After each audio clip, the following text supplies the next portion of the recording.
Tom Clark's 6M podcast is a Boink Studios production. And now, on with the show.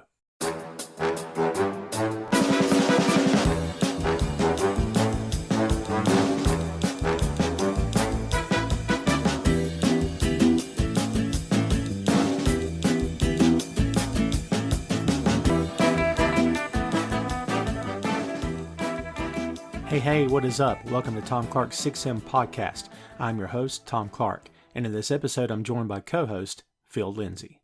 From the world of animation comes one of the most beloved voice actors of all time, a classically trained actor who lands the role of a lifetime when he becomes one of the most popular characters in comic book history, cementing his legacy as the one true Batman. We're talking about Kevin Conroy. Kevin Coroy was born November 30th, 1955 in Westbury, New York. He emerged from a troubled childhood to attend the drama division of Juilliard in 1973, where he trained under renowned actor John Houseman. Conroy moved to California in 1980 to pursue a career in Hollywood.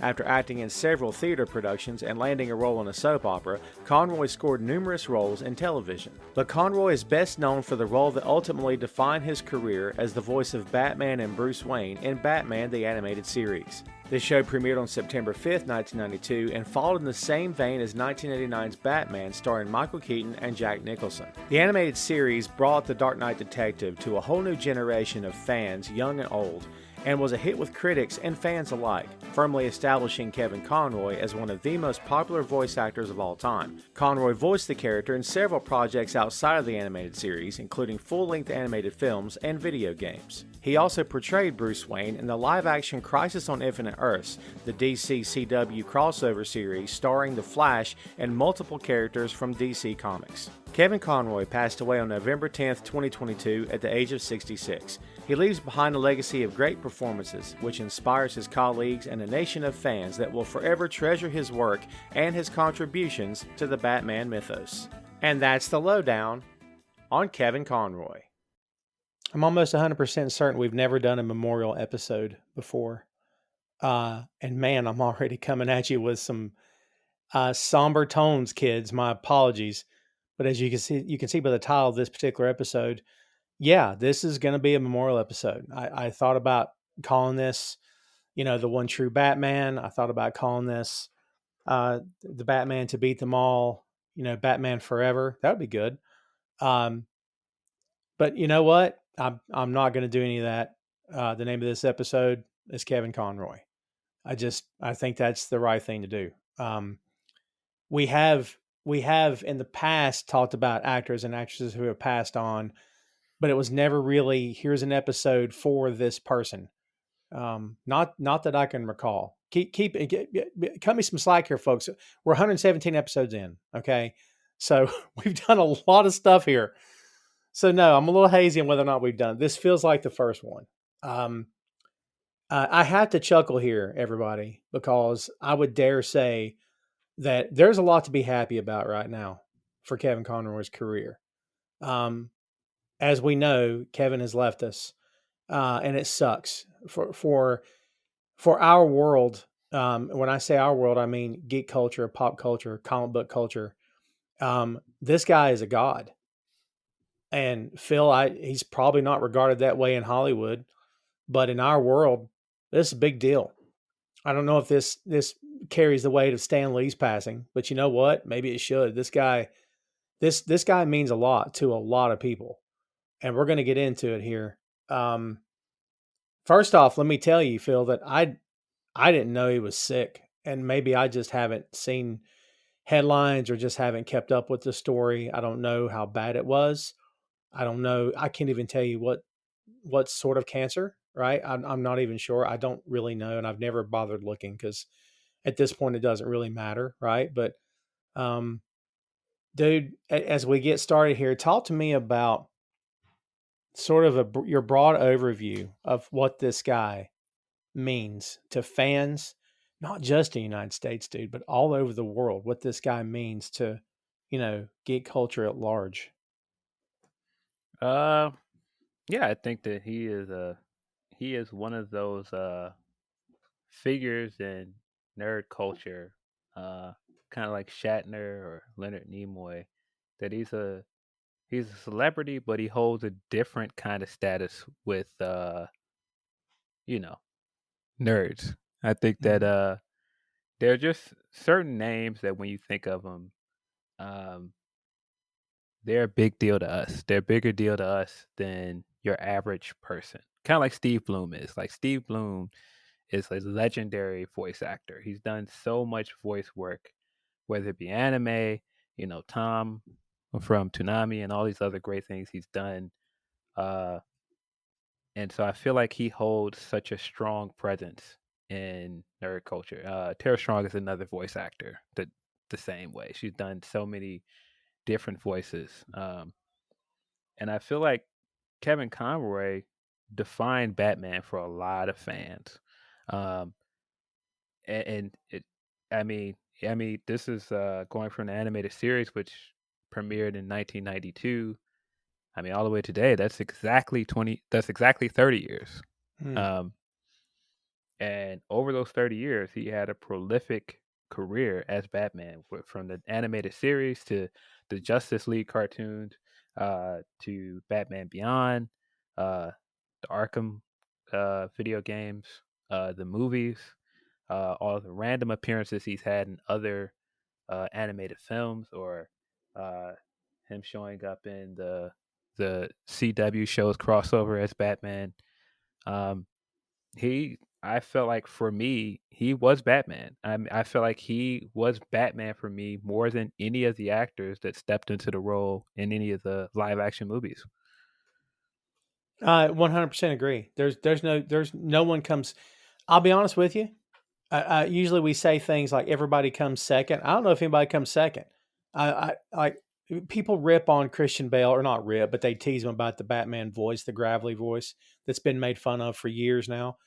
I love Christian Bale in that role. I freaking love him. He's probably my favorite Batman on screen, if I'm being honest. Is he number two? Yeah, well, but dude, to your point, and you and I have talked about this specifically on this show before about, so and so looks good as Bruce, but not as Batman, or vice versa. Dude, he was perfect. I mean, he's the Christopher Reeve of this character, isn't he? I mean, no one really did it better than he did. No, I think that he had the perfect tone when he was Bruce, um, that made him, likable and warm and inviting. But then at the same time, when he flipped the switch and he was Batman, the voice was dramatically different, and it fit the tone of the show. It fit the tone that we would expect Batman to speak with.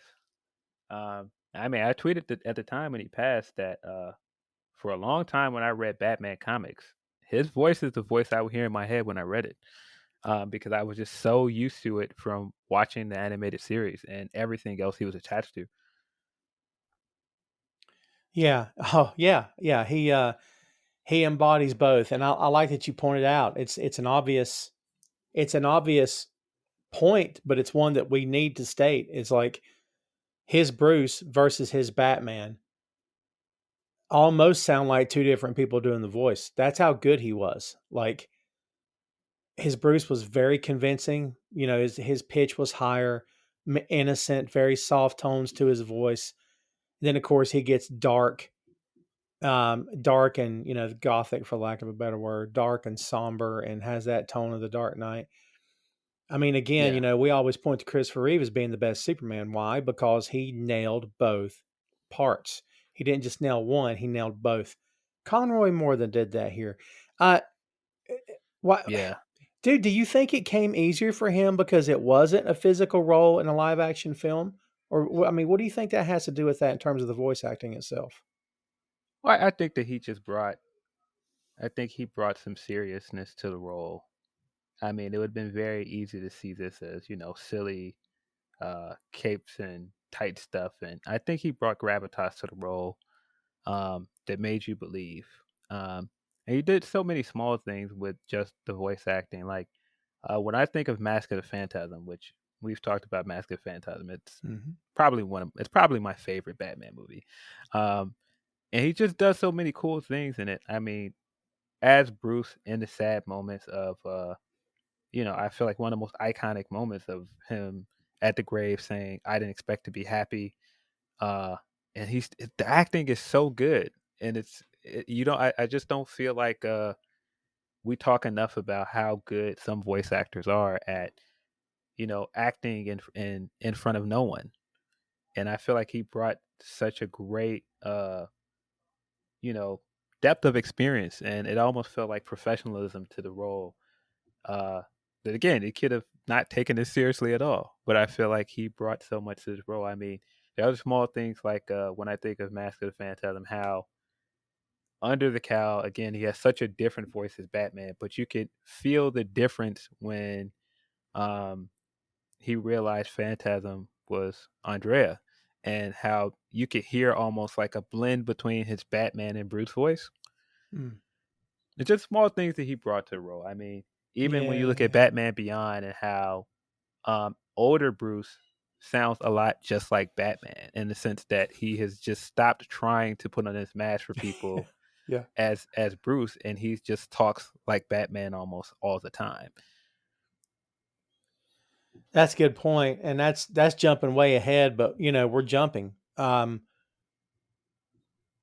You know, Batman's been reinvented several times now, and it's probably not done.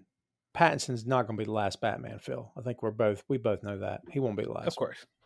And they'll keep reinventing this. I think there have been more Batman than there have been James Bond at this point. Pretty sure. Can't swear to it, but I think so. Um, but yeah, and talking about Batman Beyond, it's got me thinking like it almost feels like, well, the animated series was amazing. Now it's over. Hey, wait a minute. Let's do this Beyond thing. And then here comes, Kevin Conroy, who once again has found a new lease on life. I don't know if any of that's true because it just feels like he never left. Like he was always the voice of Batman. Like, dude, Yeah. I'm really jumping here, Phil. So apologies. We'll circle back to Beyond and of course animated series. But I've seen other projects with other voice actors doing Batman. Not terrible, but dude, I'm listening for Kevin's voice and it's not him. And I'm like, it's not the Yeah. same guy. You know what I mean? That says something, right? Yeah, I mean, even when you think of the Spider-Man animated series, right? I think the voice actor for that, which I'm drawing a blank on his name. I think it's Christopher something.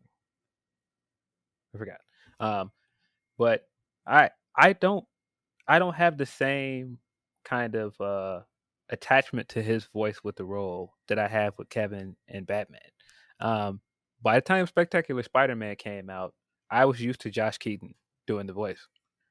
Um, and then even in the same way, like I see Toby as like his role as Spider-Man is very definitive in some ways. And that's not to say that nobody after Kevin um, has made the role their own, because I mean, look, I appreciate Michael Keaton, I appreciate Christian Bale, um, and Adam West is one of the best Batman ever. But to me, I just feel like when I think Batman, I think Kevin Conroy. Mm-hmm. Yeah, 100%. Before we started recording, we were talking about Black Panther, and we've covered that movie. And we've talked a lot about Chadwick Boseman here. And it's not time to fantasy cast here, Phil. It's totally fine. I'm not asking for that. But like I I don't know if the day will come where they'll be like, hey, here's a brand new Batman series and here's the guy. But like, can you imagine taking over for Conroy? And again, even though other voice actors have done it since Conroy, I do the pressure that must come with that. First, I mean, you would feel a great sense of honor getting to follow in his footsteps, I'm sure. But dude, the pressure to make it your own, whew, Yeah, that's got to be huge. yeah, I agree. Um, yeah, I just feel like he was just so important to the role, and I think he was just so important. He's just so important to just fandom in a lot of ways. I had the pleasure of going and seeing a panel with him where he did a Q&A. Um, and he was just about everything you'd expect him to be. He was warm, he was professional. Um, Afterwards, he kind of stood around and answered questions, and Hmm. greeted fans, and he just seemed like such a good guy. Of course, we don't know any of these people personally, but Sure. just the idea that you get from this guy, it never felt like he strayed away from what Batman did for his career. And again, it's so easy to see this as just a silly kids cartoon where I'm the voice actor that is a man that dresses up as a bat and jumps off rooftops. But you could tell how seriously he took it, and you could tell how much he appreciated how much fans loved him. Dude, I'll show my age as I've done here on the show before. I was 19 in 92. I was, technically a man by law. Dude, I've fangirled over the animated series hardcore. Like I was recording like on VHS, like the entire series at the time and watching the episodes multiple times in repeat to where I could quote them. Like, and this is of course, after Batman, Michael Keaton's Batman in 89, right? But like, and yes, I saw that movie like 4 times in the theater. But like, man, God, there's so much to talk about here, Phil. What Batman did for the character and for the books in 89, DC managed to continue that with an animated series in 92. And we should state, as we're, getting underway here, he was 66, which is, I'm sorry, but it's actually pretty young in my opinion, much younger than I would have thought in my 20s. Okay.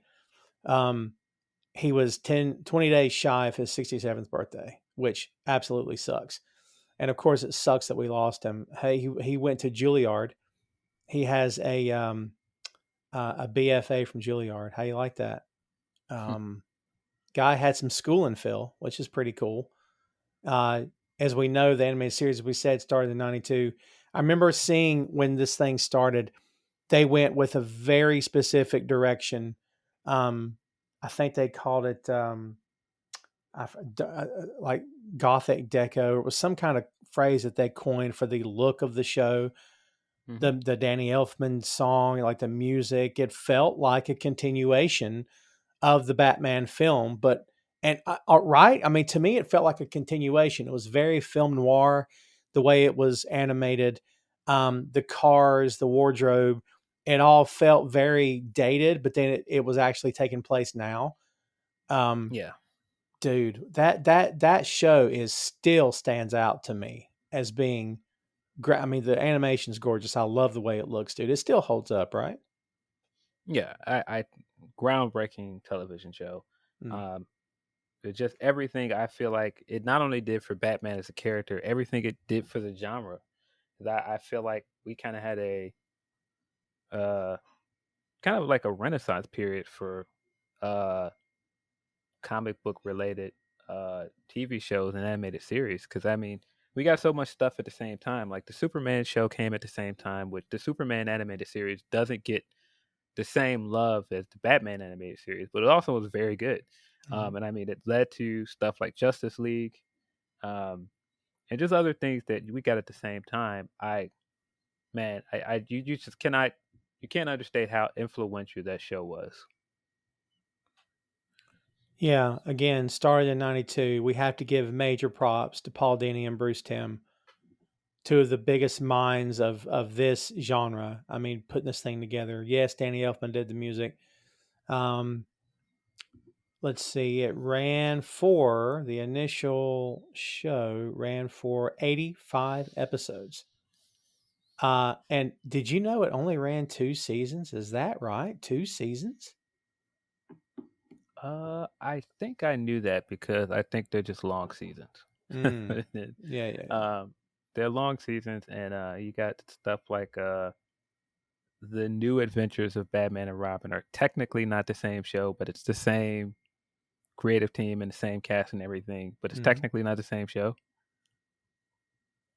So technically, I think it's technically 3 seasons Maybe it is. because I think the new Batman Adventures is its own season, but it's basically the third season of the animated series.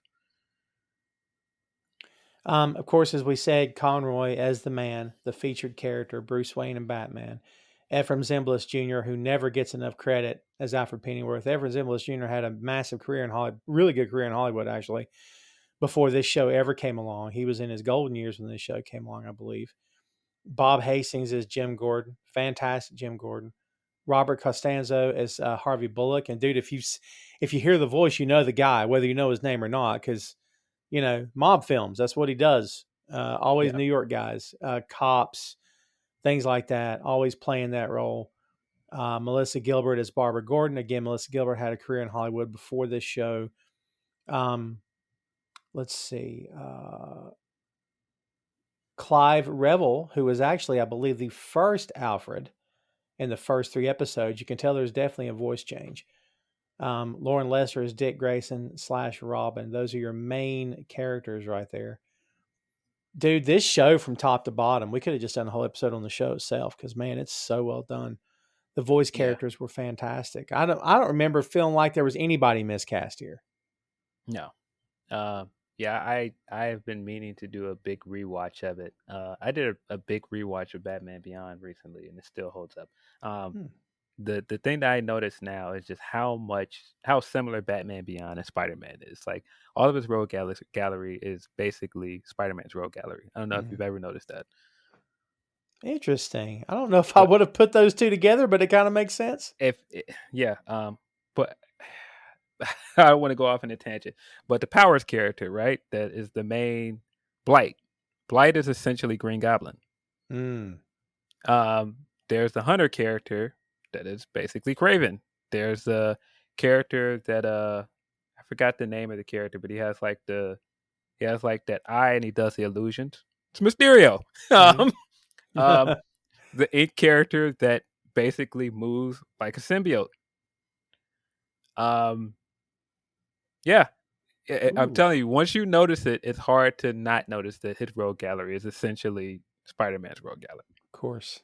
And I mean, everything about his story is very similar to Spider-Man's as well. Right. Yeah, we mentioned on the show before that DC's done their own version of Spider-Man, like the Flash TV show.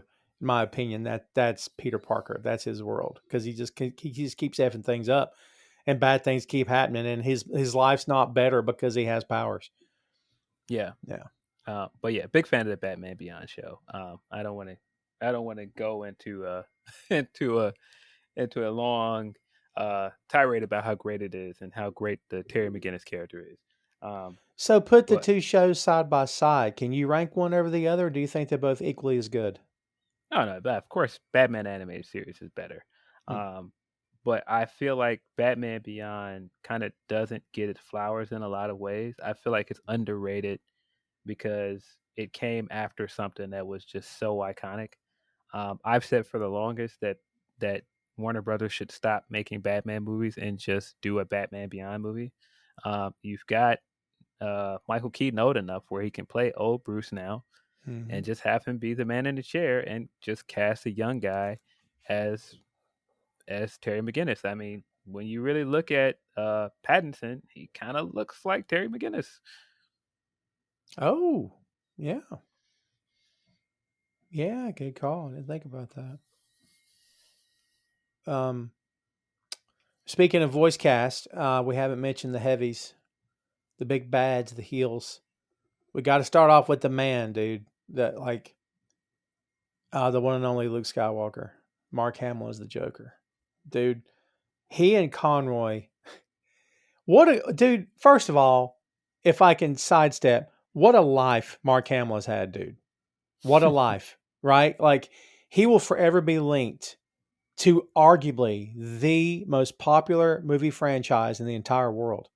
How many people can actually say that, dude? Like for real, and not Yeah, hang their heads in shame of because of what it's become today, right? For a lot of it, but like he's forever linked as the central character of that story, the central character. And for years it was Luke and Han, right? Luke and Han, Harrison Ford, Luke and Han, and now it's Luke and Kevin, right? Or Mark and Kevin. It's Joker and Batman. What a life this guy has lived. Like Not for Yeah. nothing. That just kind of came to me. But dude, the dynamic between Kevin Conroy and Mark Hamill is something else that makes this show work and makes both guys, I would imagine, step up their performances in a big bad way. Yeah. Mark Hamill is probably the best Joker there is. I think we just see so many different we just see so much of the range that Mark Hamill has. We see him do all of the silly moments as Joker. We see him do all of the deranged and unhinged stuff very well. Yeah, he's just so good. I mean, when you put side by side, we're talking about putting Batman Beyond and the animated series side by side. When you put stuff like the Laughing Fish episode next to the Return of Joker movie, and just how like really messed up that movie is, and you look at just like how um off-putting Joker is in that movie. Are you kidding? The monologue when he when he's showing him what he did to Tim on the on a projector, and he gives him that whole monologue. He's like, "All this time you were just a sad little boy crying for mommy and daddy," and I would laugh if it wasn't so pathetic. And then he just laughs anyway. Yeah. Uh, Dude, imagine being cast in one of those roles and knowing that these are the people you get to work with. And the guy that's opposite you is like I'm sure that both of them felt as though the other guy was better and like challenging and like I got to step up. I got to rise to Kevin's level, and Kevin's probably like, I got to rise to Mark's level. Like bringing out the best in it. And dude, let's be real, man. Even though it's a voice, it's like a recording studio in a small isolated booth or whatever. Dude, you still, and you pointed this out earlier, it's a good pull. The fact that you have to pull a performance out of someone in a recording studio. You have to emote. You have to find a way to traffic. You relate to the studio. You haven't had coffee, man. You should have went to the bathroom before they hit record. You got a pounding headache. You haven't shaved in 3 days. Whatever all that looks like, you're tired, or you've been in the studio for 6 hours. Whatever the case, whatever the story is, like it's different for actors in film, right? They have to physically be put together, so that's an added pressure, I'm sure. They yell action. You have to physically be hit your mark, be there, look your best, do everything you're supposed to do, and then some. You don't have to do any of that here, but your Yeah. voice, dude, it makes it harder to deliver a performance like this, doesn't it? Yeah, and I mean, in both of these guys' cases, because man, again, I don't want to harp on that this is just a silly kid cartoon in some ways, but it is. It's like this is Kevin coming from being a student from Juilliard and having, you know, a career in soap opera and all of this stuff that, you know, he was taking serious roles to taking his kid's cartoon, and he did tremendous work with it. You could say the same thing about Mark. Mark is coming from, are you kidding me? One of the biggest trilogies, one of the biggest franchise ever. And this doesn't feel like a demotion for him. He fully committed to this role. Yeah, for sure. And I mean, dude, if you're Mark Hamill, how do you follow up being Luke Skywalker when it looked as though you would never play him again? Well, it's simple. Do something completely off the wall, different. Yes, it's still in the same genre, more or less. But dude, in my wildest dreams as a kid, if you'd said, Luke Skywalker one day is going to do the voice of the Joker, I'd be like, shut up. Like, it's so funny how things come around. And dude, to this day, I'll bet you there's some people out there that don't know it's him. I'll bet you there's still people left that have no idea it's him. Of course. I mean, I didn't know it was him for a long time until I got older. Mhm. Because it's just so drastically different. To see him do the voice on camera, by the way, is amazing. Because like when you see the voice come out of his mouth, it still doesn't feel like it's him. Yes. You wanna say that, I mean, if you watch Tara Strong do a bunch of the voices that she's done back to back to back, Mhm. it's it's very weird to watch. Like I've seen her like shift voices within seconds, like go from Harley Quinn to Raven to Bubbles from Powerpuff Girls, and do all of these things, and all of them sound exactly like they sound on the show, and she's just doing it effortlessly. Super talented. I mean, it takes an artist to do this. There's no doubt about it. I mean, dude, I'm sure you've seen animated properties where I have, and I don't put me on the spot. I mean, I could think of it if I put some time into it. I've heard voice performances that I'm like, I'm left flat. Like I didn't feel any of that. Like it's not that you can't screw this up, Phil. I mean, you can, but like I don't recall anything ever being screwed up on this show. Like it just, and honestly, the guy at the front of the pack led the pack. When you come on to do a voice on this show, you know who the top dog is and you know what he brings to the table. Like it's going to make everybody step up their game. This is just me spitballing, but I would imagine it makes everybody step up their game, you know? Yeah. Yeah, I've definitely seen animated movies like the DreamWorks movies or something where you can tell this is famous Academy Award winning actor doing voice work. Like, no, if you watch Shark Tales, that's Will Smith. Like, it's not like this is a fish that no, this is Will Smith doing the voice of a fish. Mm-hmm. And there are tons of other Jack examples. Black doing the voice of a panda. You can tell. Yes, and so in this show, it never feels like, hey, TV's Mark Hamill is doing Joker. No, it just feels like it's Joker. Right. And I feel like that's one of the things that this show just did well because you had so many incredible cast members that are known for other things, and if you don't really pay attention, you wouldn't be able to tell. Of course, we know these things because it's a if you know thing. But I mean, come on, Ron Perlman doing Clayface in this thing, and Ron Perlman is a legend at this point. I mean, iconic Ed Asner doing voice on this. Yeah, geez. I mean, I was gonna, shoot down the list. You're right. The villains. You're only as good as your rogues gallery, Phil. Batman's the same. We mentioned Spider-Man's the same. Superman doesn't really have a rogues gallery because nobody can beat him. Sorry, I'll die on that hill. Most boring character in my opinion. Just boring. But that's just me. I mean, one of the good things about his animated series is it did attempt to build a rogues gallery for him. And I do think that it did that well in some episodes, like made you care about characters like Parasite or like the Toy Man. I don't feel like the comic always did as well, but I didn't read a ton of Superman comics growing up. Yeah, I've got a long box with quite a bit of Superman in it because I went through a Superman phase at one point for whatever reason and collected quite a bit of Superman. I'm trying to remember what run I collected, but yeah, I mean, at any given time, I would get into him depending on who's writing him. Tom Clark's 6M podcast is sponsored in part by Radius Law Group. Every day, Radius helps individuals, families, small businesses, and nonprofit organizations throughout North Carolina, Florida, and Pennsylvania resolve their legal issues by providing effective legal counsel in the areas of estate planning, as well as elder law and Medicaid.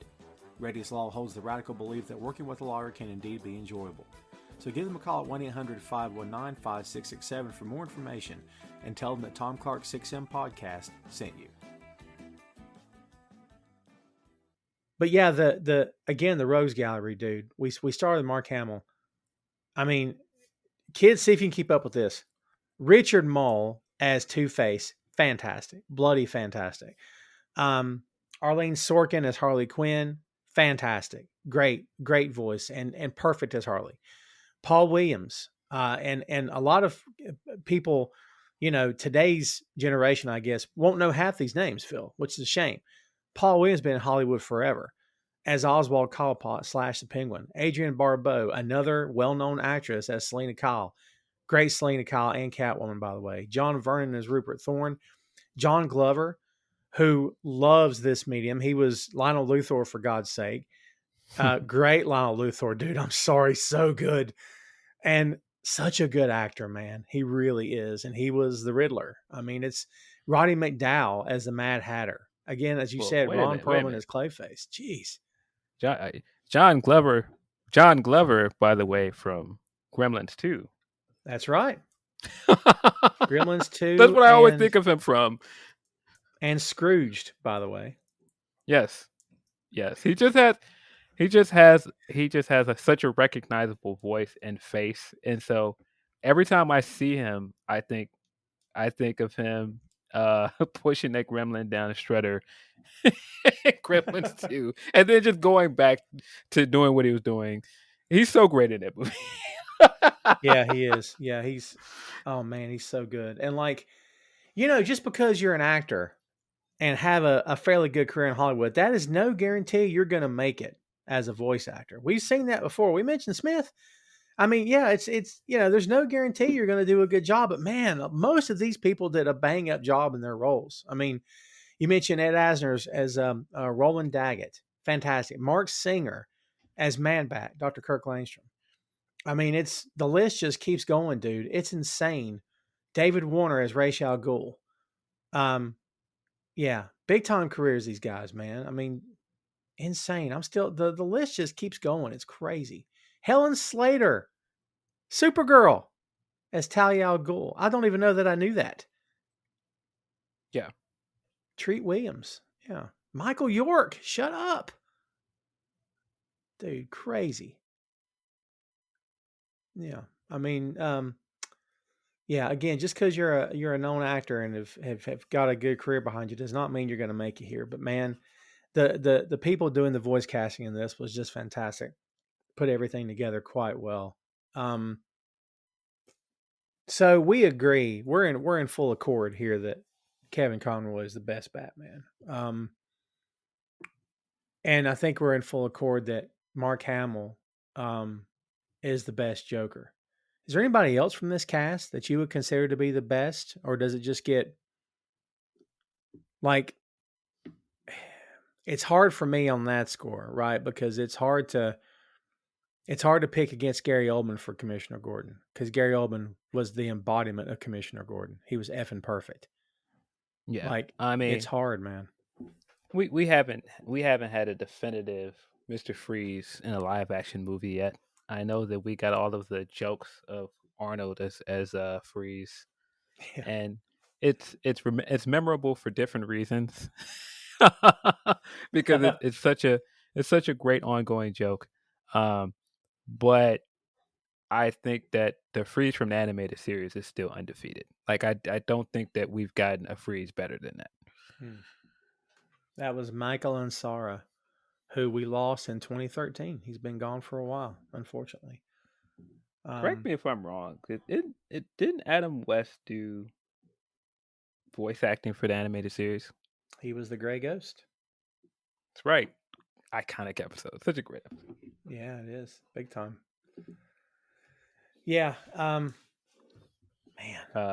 That clip has been going around on Twitter since Kevin passed, of Bruce getting his Great Ghost videotape or whatever signed, and him telling him, "I was a fan." I've never noticed that when all of the kids are in front of him and they're giving their names for him to sign, and Simon Trent, that's his name in the show, and the kid right before Bruce yells Tim Sale. I've never noticed that. Oh, I didn't know that either. That's funny. Well, I've got one for you. We haven't really had a Bullock, right? Yeah, I mean, we had him in the Gotham show, right? Yeah. Isn't that Bullock in the Gotham show? I have never really watched Gotham like that. I've seen a few episodes, but I didn't keep up with it regularly. I've never invested in it. But yeah, the animated series just did so much for the character and just for the world building around Batman. I feel like because of that cartoon, a lot more people know about his supporting cast. Yeah. Oh, yeah. No, good call. Some random facts here, kids. He is the longest tenured Batman in the history of the character since 1992. He did do the voice again, the new Batman Adventures, as we said, Batman Beyond, Static Shock, Justice League, and Justice League Unlimited. Hey, man, don't go to sleep on Justice League Unlimited. I love that freaking show. Yeah, I love Justice League Unlimited. So good. The team up characters you don't get to see ever. That's a fun show, dude. Yeah, we got so many cool things. We got the very last episode is an epilogue for Batman Beyond, Mm-hmm. uh, written by the maestro, the legendary Dwayne McDuffie. Oh Can't yeah, say enough great things about Dwayne McDuffie, man. Rest in peace, that guy. yeah. Uh, and such a great episode. It, yeah, such a great episode. If you have not seen that episode and you were looking for like kind of a bookmark or a series finale for Batman Beyond, it is worth your time. And I just recently watched the Milestone doc that's on. I want to say it's on HBO Max. Excellent, Oh by the yeah, way. I So haven't good. seen it, but I know all of the story behind Milestone. And big fan of Dwayne McDuffie, creator of Static Shock, Yep. and so many other characters. Doesn't get the flowers he deserves for a lot of the stuff that he not only wrote for Justice League, some of the animated movies that we um, rave about. He was the voice behind those. Um, I was a big fan of the Justice League movie that came out right before Unlimited. What is it? Starcross. Mm. Very good movie, written by Dwayne McDuffie. I believe the last thing he worked on uh, was what is the last animated? It's a Justice League cartoon as well, but it's I want to say it's a crisis movie. Can't remember, but it's really good. It's the Justice League versus not the Justice Lords. The Justice Lords are the characters from the show, but it's essentially the closest we get from to like the alternate version from the multiverse. Um, I know what you're talking about. what is the name of the movie? But it's like I just cannot think of it. But man, he did so many great things. Is it I Gods think and that Monsters? um is it? I feel like he did a Crisis movie. Might have been Crisis on Two Earths. Yeah, that's exactly what it is. Crisis on Two Earths. Nice. And he gives us the Justice League versus their counterparts from uh the other Earth, and it's of course Ultraman, and it's so good. I think that's one of the last things that he did for DC. And not for nothing, Phil, but you kind of have to get this. Like the most successful creators in this genre just get it. Like Yeah, they get it in such a way where it's like driving a car, dude. You know when to press the gas, you know when to let off. Like you have to understand the nuances of this genre. You can't really be camp from start to finish, and you probably shouldn't be hardcore from start to finish. There's got to be a balance there because like that's real life as a balance. And McDuffie yeah, understood that. I think he's one of those writers that understood. He understood the nuance of how to write this stuff. yeah. He wrote Superman very well. I believe he also wrote the All Star Superman movie as well. Mm. Mm, Um, yeah, yeah, can't say enough great things about Dwayne McDuffie. His story about Holly Berry is hilarious. If you haven't seen it, if you haven't read it, it is great. I don't know if we have enough time for me to explain the entire story, but it is amazing. It's I one gotta of look those that up. things from comic book fandom lore where if you know, you know. It's funny. I gotta look that up because I don't think I've heard that. Um, But essentially, to summarize it, is he went to the premiere of one of the Star Trek movies. He snuck in. One of his friends got him in, and he's sitting down, and Holly Berry notices him, and she thinks that he's Michael Dorn. If you know who Michael Dorn is, he's the actor that plays he plays Worf from yes. Star Trek, and so the whole time she's just like, Michael Dorn, I love you. I have this huge crush on him, and he's trying to not be seen because he's not supposed to be there because he snuck in, and so the whole time he's just like, oh my god, maybe if I don't say anything, she'll stop, and then at some point he turns around and it's like, I'm not Michael Dorn, and she was like, you better not be in this movie, Michael Dorn. I'm gonna know it's you, and so of course. Worf shows up in this movie and she is just like irate. She's like, I knew that was you. And she ends up hating him from them on. It's hilarious. It's Wow. a great story. Dude, that's great, man. I've never heard that. Yeah. Uh, So he met the real Michael Dorn at a convention at some point, and he told him, "Yeah, my apologies if I ever ruined your chances with Halle Berry." that's pretty good. Um, let's see. What else did so we mentioned the main projects he did. He also did the character on, and I've lost it. Where was it? Let's see. There was another Justice League project. Justice League Action is what it was called. Um, dude, he was also the voice for 3 of the Arkham games. Like, Yes.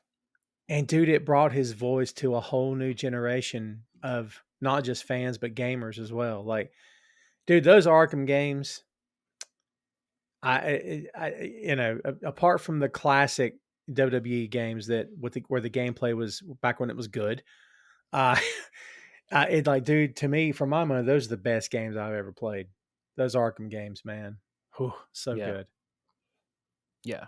Uh, yeah. Pulling off those super long combos or uh, Yeah. Oh my god, waiting I know, for the right? perfect time to Yeah. get those stealth kills. Such a great series, man. And it's so cool that he actually got to physically portray Bruce. I really, really wanted to see him in a costume. Why in Yeah. the world they didn't put the cowl on him, I will never understand that. It makes no sense to me at all. Um, Yeah. I guess you take what you can get, but dude, I love that so much. Yeah. Yeah, I just think beyond just him doing the voice for Batman, uh he's a role model in a lot of ways. I don't think a lot of people knew that he was gay. I think that I thought I read somewhere that he went out of his way to hide it for a while because he didn't want to be discriminated. Mhm. But I think he finally started talking about it a few years ago. And not that that makes a difference. I don't think that that changes any of his impact, but I think it does say something that this gay man has such an influence on Batman, has such an influence on the genre.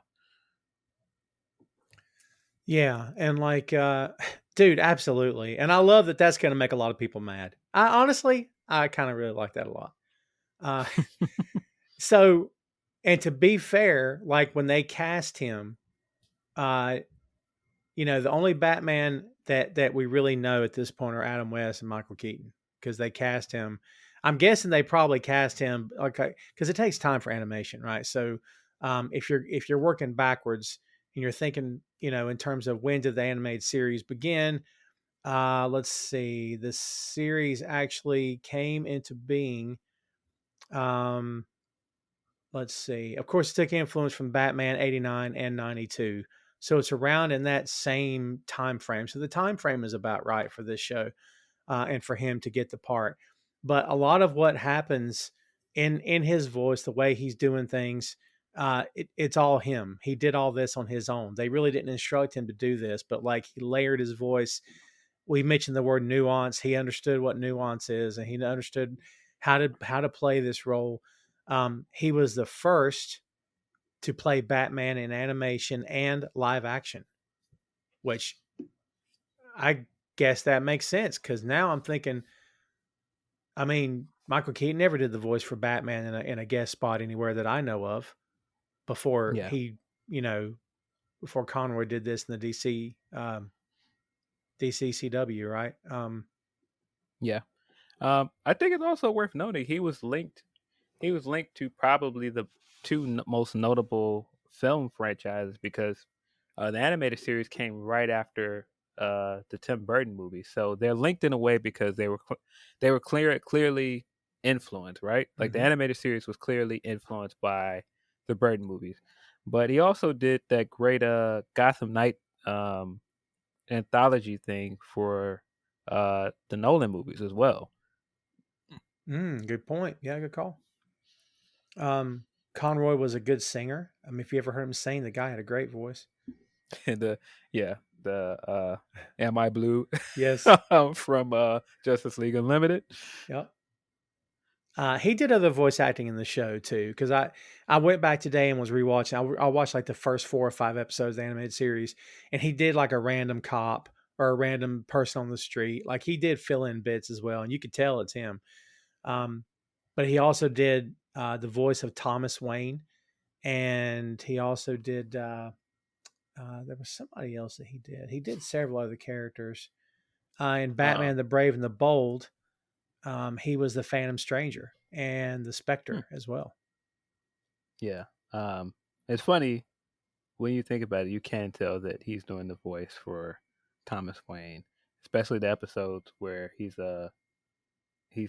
under the influence of the fear toxin, and he Mm-hmm. keeps getting that roosh and it has that ominous voice. Yeah, yeah, yeah. I didn't know this, but he was also in a very short-lived sitcom. It lasted for 1 year, one season, called Rachel Gunn RN. Hmm. I didn't know that. Starring Christine Ebersole, and there's pictures of Conroy playing a doctor with a big ego. It doesn't even look like him, dude. Like it really doesn't. Not to me, anyway. The hair's on point because he always had the Conroy hair, right? But here's another factoid that I didn't know. Robin Williams was his roommate. I had no idea about Wow. that. Yeah, I Jeez, didn't know that. imagine bunking with Williams, man. Never quite day, right? No chance. And also, supposedly, he was close to being roommates with, wait for it, Christopher Reeve. Wow. Yeah, that's what he said. He came close to being roommates with Chris Reeve. Dude, I can you just imagine those two. Oh my God. Knowing years later what they would both be known for and what they would mean to so many people. Crazy. Let's see. And, honestly, I think back to Robin Williams really, really wanted the part of the Riddler. Like he really wanted it, right? I mean, that would have been another connection. Um, Here's something I didn't know. He was almost fired from the role of Batman. Wow. Yeah. Let's see. Accidents happen. Sometimes an actor accidentally reveals something he wasn't meant to be revealed. But one time nearly cost him his job. At a convention, he told the story of how, because he had no knowledge given to him about Arkham Origins, he assumed that a fan was asking about Batman Arkham Knight being the new Arkham game via YouTube. As a result, Conroy talked about Arkham Knight far too early, leading to him being forbidden to attend any conventions. And Warner Brothers even threatened to fire him for a temporary period, which thankfully did not happen. Wow. Like, get over yourselves. What are we talking about? Yeah, you can't fire Kevin Get Conroy. Come on. fired. God, man, the riot that would have ensued had they fired Kevin Conroy. Are you kidding me? There's great pictures of him with fans on social media, on his Instagram and stuff, with people. Like people loved him. And you know something, man? When you get into this world, like, and you'll hear people, these actors talk about, hey, I was warned. Like, I was warned about the convention circuit. People tried to tell me what it was going to be, and I wasn't ready for it. It just looked like he was having the best time. I hate that I never got to meet him at a convention. That sucks. Um, but it just looked like he was always having the best time. He just appreciated the outpouring of love and support he got from people all the time, man. Such a cool thing to see. Yeah. Um, yeah, yeah. Yeah, the times that I have, um, at least seen him at a convention, it's not like I ever had a one-on-one conversation with him. But the times I have seen him, um, he just looked like he appreciated it. He appreciated the love that he was getting. Mm-hmm. He still seemed very humble. Uh, it never felt like he was too big to be there, or that, you know, he didn't want to spend time answering questions about this TV show. Because again, this is a cartoon, the kid cartoon. Um, he took it all seriously. He took it all in stride, man. And man, I just can't imagine knowing that you had such a big impact on people's lives. That could be Yeah. me as an older man, and I think about a lot. What are we leaving on the world when we're gone? Um, it's scary. It's scary to just think about sometimes that one day you could just be gone, and everything that you did with your life doesn't mean anything. Ooh. Um, and But when you just think about Kevin Conroy, he had such a big impact on so many people, man. He made so many people happy, and I think that's just a amazing thing to think about. Just the impact he had on the world. One of the great things, to see in his passing is to see how many people were tweeting about it and how many people had stories from their childhood of how much he meant to them. Um, that's rare, man, and not just anybody can say that. Oh, and we talked about Chris Reeve. There was a time when Reeve didn't want to hear anything else about it. He didn't want to hear any more about it. Like he always appreciated what the role did for him, but he was ready to move on. He was wanting to move on with his career and do something different. And I have respect for that. I get it. Leonard Nimoy hated that he was known for Spock. I mean, he wrote a book that was, I think the name of it was "I Am Not Spock." He was frustrated. I mean, not for nothing, Phil. We talked about how crazy the Star Wars people are now, but Star Trek people are just as equally as crazy, I think, and maybe in a different way. But Oh yeah, yeah, but yeah, Conroy never struck me as being. And who knows what happened behind closed doors? Maybe he had days where he's like, "God, these people are making me nuts." Remember the Shatner bit from SNL when he gets up there and all these people he's like at a Trek convention. He's like, "Get life, you people! What's going on?" Dude, it was one of the best moments I've ever seen because it was so hilarious. yeah, um, yeah. It, yeah, I get it, man. I'm sure he had his moments where, uh, he didn't want any of the fame that came with it, but uh, I think at least in the experiences I've seen with it, he seemed to be enjoying his time among the fans. And I just think that he was so beloved by fans. You don't see anybody with anything negative to say about him. Nope, you're right. Because there are certain people among fans that you always hear those stories. Like Lou Ferrigno always jumps to mind. I always hear people have bad things to say about him for some reason, but you never hear anything like that about Kevin Conroy. I met Lou Ferrigno at a comic book convention one year, and he couldn't have been nicer. And there was a Yeah, line of like 300 people getting stuff signed. He could not have been funnier. He was very approachable. I mean, I guess everybody has their days, right? yeah, yeah. I've heard weird stories with him, but then again, you just never know. You never know how people really are. People always have their moments, and I always, try to judge people based on what my dealings are with them. Mm. I will say about Friedno, at first I thought he was being a jerk because I was talking to him and he wasn't responding. He just signed my poster and sent me on my way, and he smiled and said thank you. And I'm like, dude. And one of my buddies is like, he's deaf, right? I'm like, what? He's like, dude, you were talking to the top of his head. He couldn't hear you. And obviously, he couldn't read your lips. He couldn't see you. I'm like, oh my God, dude. I literally had no idea. So I almost had a bad story. But the day was saved regardless because one of the guys that we went with was beyond excited to meet Lou Ferrigno. And I'm here to tell you, he was beside himself, excited.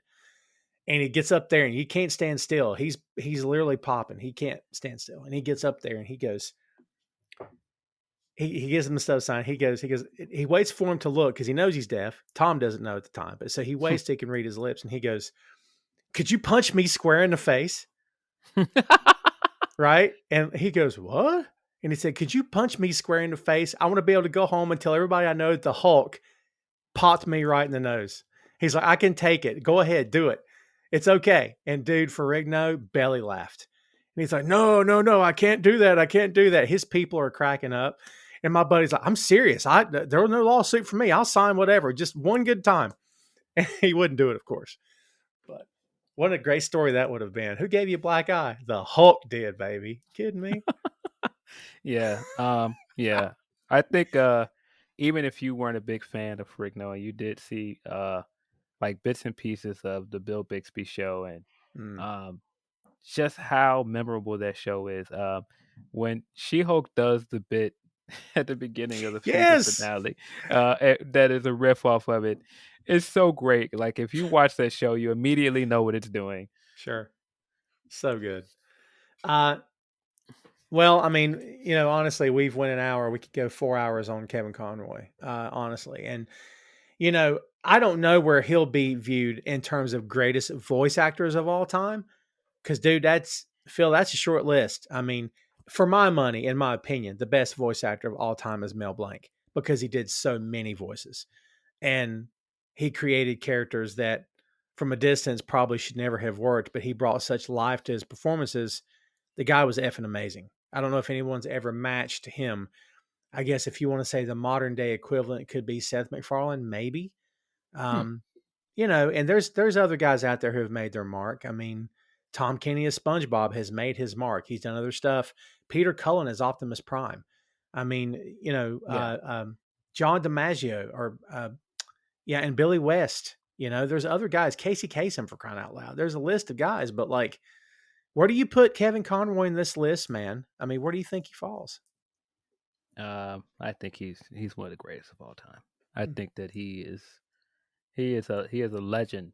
I mean, not just because the animated series is what it is, um, and it's in such high regard for a lot of fans. But again, to consistently keep coming back to this character and be such a driving force for the character for 30 years is a big deal. It's a long time to be attached to any property. Mm. And kept coming back. And like I'm telling you, man, I'm telling you, anytime they did a Batman film, whether it was during, it doesn't matter what time period, every time he's not the voice, I'm like, what do we do this for? You guys know that Conroy's available. Why is he not doing the voice? Yeah. I never understood that. I still don't get it, honestly. I still don't understand it. Like have you seen the animated version of The Long Halloween, by the way? I haven't. It's not bad. Jensen Ackles does his voice. He does fine. But like, he's no Kevin Conroy. I mean, Yeah. Um, yeah, the Crisis on Two Earths cartoon I was just talking about. Conroy doesn't do the voice for Batman. I believe that it is William Baldwin, and you're it's so right. strange because it is. It's like, wait, this is Billy Baldwin. Like, okay, and not to say that he does a bad job. He does a fine job, but not Kevin Conroy. And dude, Diedrich Bader did well. I have no problem with Diedrich Bader. His Batman was a different Batman. His Batman was more the 60s Batman, smiling, happy. It was a different show. Right. Will Arnett. Will Arnett, the ability he has with his voice, he's the Lego Batman. Dude, it's fun. It's awesome. He sounds great. Like different guys bring different stuff to the role, but like there's only one Kevin Conroy. Like I'll never stop coming back to that. Like you can cast whoever. Yeah. Like He's the standard. yes, yes, yes. Best way to put it. Best way to wrap the show up. He is absolutely the standard. While they continue putting other guys in the suit and rolling the dice on whether or not it'll work, they can always put Conroy in a booth, and it was money every time, which is Yeah. testimony to how great he was. Awesome. Well, kids, there you have it. There is our humble, albeit short, tribute to a guy that we didn't know personally, but a guy that affected our lives in a big bad way. Because again, a huge voice, not only of childhood, but also of becoming an adult for me and growing into a man and always appreciating and respecting everything he brought to the game. So, Phil, let's try to put a button on this. Give me your last word on Kevin Conroy. Uh, I think it is fair to say he is a legend. I think that he defined Batman for a lot of us, and I don't know what my childhood would have been like without him. I don't know what any of my experiences with Batman would have been without him doing the voice, and we appreciate him for that. Of course, screw cancer. Yeah, Cancer has taken a lot of great people away from us, um, but at the same time, what a ride for him for 30 years. 100%. And not for nothing, kids. All the best to his significant other. All the best to his family and his friends, and of course his fans who will always miss him. And respect and appreciate everything he brought to the table. And of course, deep condolences from the 6M and a lot of other podcasts out there as well, I'm sure. Um, yeah, not much more I can say about it, but we'll always have his work. That's always a great thing. He left behind an amazing body of work as this character that we will always have. We can always appreciate, and it will always, I dare say, put a smile on your face. And if he could pop into this show and make a comment, I would suspect that he would be pretty darn happy about that because I think that was probably the goal at the end of the day. Yeah, man. Come on, man. The vengeance tonight. Batman. Yes, he loved that line. He did it so well too. Yeah, great stuff. Makes me want to go watch some more, and I probably will. Again, kids, appreciate, as Phil said, things tend to go by very fast in this life. Appreciate what you have. Do the right thing by those around you. And I'll quit soapboxing for now, I guess. If you have not seen it, to close the thing out, there's a clip of him explaining this guy at a soup kitchen, I believe it was, for first responders or something like that around 9/11. I've seen this, I think. And somebody realized it was him and realized it was Batman. And the guy ran out into the hall where everybody was eating and goes, "You go, the guy in the kitchen is Batman?" Yeah. And everybody is like, "No way." And he says the line from the kitchen, "I am vengeance, I am the night, I am Batman." And it gets quiet for a second, and somebody goes, "Holy shit, it is Batman." And so somebody asked him afterwards, "How does it feel to be Santa Claus?" And I feel like that perfectly wraps up what he meant for a lot of people, man. Great line. I just saw that in the past few days. What a great line that is. How does it feel to be Santa Claus? Great story. If you can find this story of him telling it, it's just great, man. Yeah, it's awesome. It's really good. Yeah, we should all be so lucky to leave behind a legacy like that, kids. Just a 10th of it would be nice. Yeah. But, as I said, don't be a jerk to people. Try to accomplish something in this life. Leave something behind for not only your kids to talk about, but for everybody to talk about. This guy did all those things and a whole lot more. Again, we'll always have his work. We'll always appreciate it. And that, I think, is the most important thing. And that's what I'll leave us here with today. And that is Kevin Conroy. Hey, thanks for listening to the show. Check out our social media on Twitter, Facebook, and Instagram at 6M Podcast. We'll see you next time.